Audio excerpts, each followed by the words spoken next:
मागण्या घेऊन आल्या, निवेदनामधल्या प्रमुख मागण्या काय आहेत? आमची अशी मागणी आहे की रोस्टर करत असताना ज्या निवड सूच्या जाहिराती ह्या जिल्हा परिषदमधील काही जातीवादी अधिकारी यांनी आणि लोकसेवकांनी नष्ट केलेले आहेत, जाळलेले आहेत आणि मागासवर्गीयांची पदं रिक्त असताना सुद्धा ती अतिरिक्त ठरावी यासाठी त्यांनी केलेलं षडयंत्र आम्ही बाहेर काढण्यासाठी आलेलो आहोत. आज आम्ही त्याचं संशोधन यापूर्वी 2016ला पण केलेलं होतं, आजही करत आहे.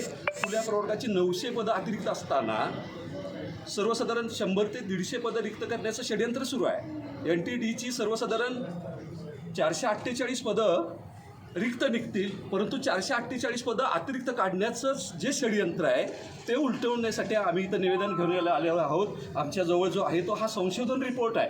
ह्या संशोधन रिपोर्टच्या आधारे जिल्हा परिषदेच्या मुख्य कार्यकारी अधिकाऱ्यांनी, शिक्षण अधिकाऱ्यांनी आणि कालच आम्ही आयुक्तांना सुद्धा भेटलेलं आहे की ज्या पुराव्याच्या आधारे तुम्ही म्हणजे बिंदुनामावली नोंदवही तयार करा.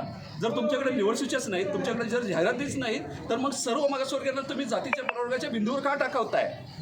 ज्यांची निवड बिनराखीव पदावर झालेली असताना सुद्धा तुम्ही पुन्हा षडयंत्र करता आणि त्यांना त्यांच्या जात प्रवर्गावर दाखवता. अशा सर्वसाधारण 1200 मागासवर्गीयांना खुल्या प्रवर्गाच्या बिंदूवर असताना सुद्धा त्यांच्या कास्टच्या बिंदूवर दाखवलेलं आहे आणि खुल्या प्रवर्गाची बिंदू रिक्त करून गेल्याचं षडयंत्र आहे. महाराष्ट्रभर आजपर्यंत मी काम केलं, 1.5 लाख पदं याच पद्धतीनं रोस्टर घोटाळे केलेले आहेत, ते दुरुस्त केलेले आहे.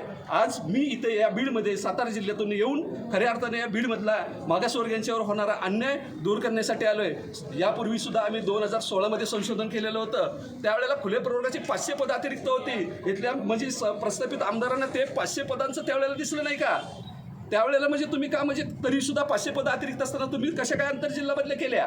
आणि ज्या सतत म्हणजे ज्या मागासवर्गीयांच्याकडून तुम्ही 2-3 लाख करून रुपये घेऊन आंतरजिल्हा बदली करून घेतलं आणि आज त्यांना परत पाठवण्याचा भीती दाखवून त्यांच्याकडून पुन्हा लाखो रुपये उपटण्याचं स्वप्न तुमचं आहे, ते पूर्ण आम्ही होऊन देणार नाही.